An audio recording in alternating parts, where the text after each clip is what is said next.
And like I said, who would think we'd be talking about a 78-year-old man's perversions here in 2024? Proclivities, if you like that word. Oh, I like that word. I know you like that word. Where did you learn that word?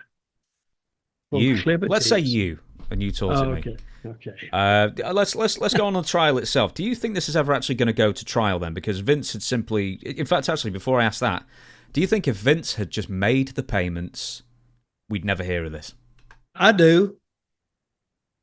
I don't think Vince. I don't know if he's just gotten in his older years.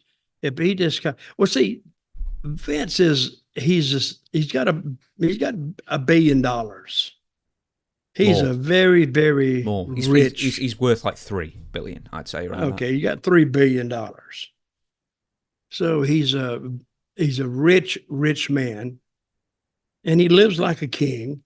He is royalty, more or less. Knows every politician in the world, or somebody who does, because everybody wants to know Vince because of his connections.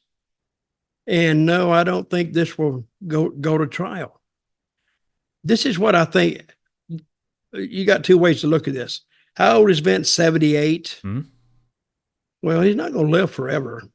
I think he would try to drag it out and drag it out and drag it out to where he wants to make a settlement, because he don't want it to get all the news of what he did and this, that, and the other. TKO doesn't want all this to get out, because this is going to hit the stock even worse. I think she's going to get more than $3 million. Absolutely.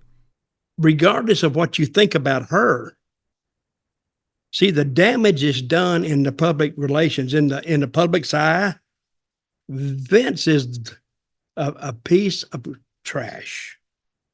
He's you see him on TV, and, what you see is not what you're getting.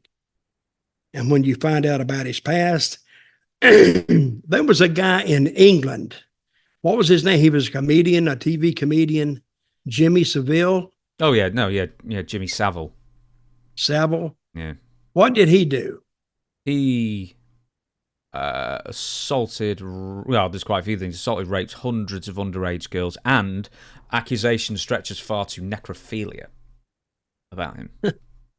Well, because he was a porter at Stoke Mandeville Hospital for many, many years. Basically, he was a volunteer porter and just a giant nuisance. But also, for whatever reason, due to his celebrity status, he was allowed to go into rooms either with dead bodies on his own or with coma patients on his own. And that's completely against hospital protocol. But because he's Jimmy Savile, who at the time, if you looked at him, you wonder, what the heck did anyone like that guy for? He's hideous. He's just a hideous human being inside and out. But he was a huge star over here for years, and he was the kid's favourite for 30. Mm-hmm. Well, it's the cult of personality. It's the cult of personality. Be careful in meeting your heroes. And whether Vince was a hero to people, he was still a major, major celebrity. And so when people find this out, see, the damage is done. And Endeavor, they want to stop this bad publicity in its tracks. And I think that they're going to make a settlement. Whether Vince makes it or not, Endeavor may make it. And say, hey, let's put this behind us. Let's go on. And I thought, wait a minute, Vince made $1 million payment. This is my primitive mind thinking. I don't think legal. But he made $1 million payment to this woman.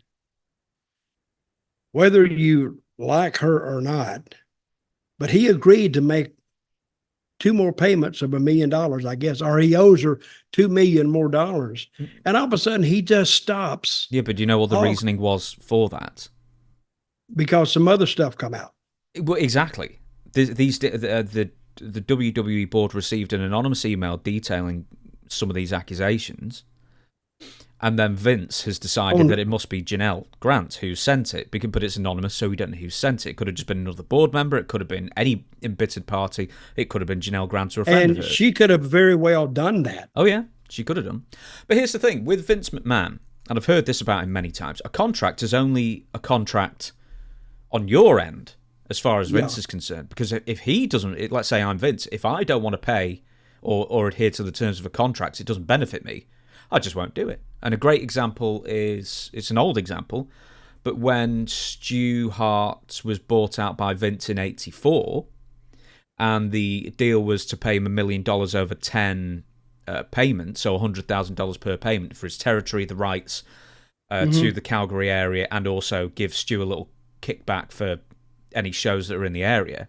Then he paid once, and then at some point, Bruce Hart, one of his sons, must have done a little show here or whatever, some little spot show, and Vince McMahon got wind and said, right, well, that's breach of contract and never paying you again.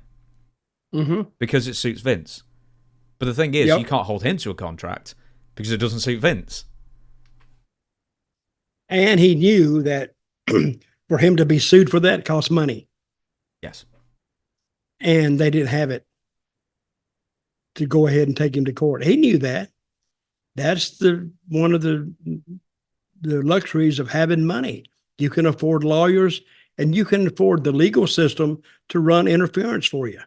Therefore, if they want to fight you, say if the Harts wanted to fight Vince, they would have to get them a team of lawyers, which cost money. And if they had money, they wouldn't have. They could have kept running their territory. See, Vince took over this business. I call them mom and pops. Vince took over all the mom and pop territories all over the country. The two that ran the longest are the two that I'm most familiar with, Memphis and Puerto Rico. Actually, Puerto Rico is still running. They're not doing much, but they're still running. And Memphis, you cannot run against the WWE because all these other territories, Charlotte closed up, or I call it Charlotte. It's the North Carolina, South Carolina, Virginia territory. Closed it up. Vince put them out of business, put Florida out of business, put Georgia out of business. They had 3 promotions in Alabama at one time. He put them put Texas out of business, Kansas City out of business, Chicago and Minneapolis, put them out of business, and California. He put everything out of business. Well, California put themselves out of business, really. Well, yeah. A few of them put themselves out of business. You can't blame everything on Vince on that one, but yeah. Well, yeah, but you can blame it because they was putting themselves out of business, and Vince just wiped the slate clean. He finished the job for them. Oh, yeah. And because when they see Vince's show, he had the music, he had this, he had the big stars, and he handpicked in each territory the top guys. So when he took Flair that time, that cut out WCW because he took their top star. When he took Dusty from Florida, took their top star. And then when he took Lawler, and even though Lawler kept working Memphis, and took Dundee. He never took Dundee. I'm not Dundee, I'm sorry. Jimmy Hart, yeah. I mean. He took those, and those were the mainstays of Memphis and what kept it running. So he took the Von Erichs, Kevin, Kerry. Took Kerry. Yeah, but he took Kerry after Dallas was already done. And also, he didn't take Dusty from Florida because Dusty went to Mid-Atlantic. But then Mid-Atlantic, Crockett fired him. Or Ted Turner fired Dusty. And then that's how he ended up going to the WWF. So sort of Dusty was cap in hand to the WWF in that sense. But I mean, he took Hogan. That's probably the best one. I mean, he took Hogan, Heenan, Jesse Ventura, Mean Gene, all those from AWA. Weirdly, he took Mad Dog Vachon as well for a brief period. Mm-hmm. I want to... Well, he knew what he was doing. Exactly. Okay. I want to give you this. Hey, he didn't take me. That bastard.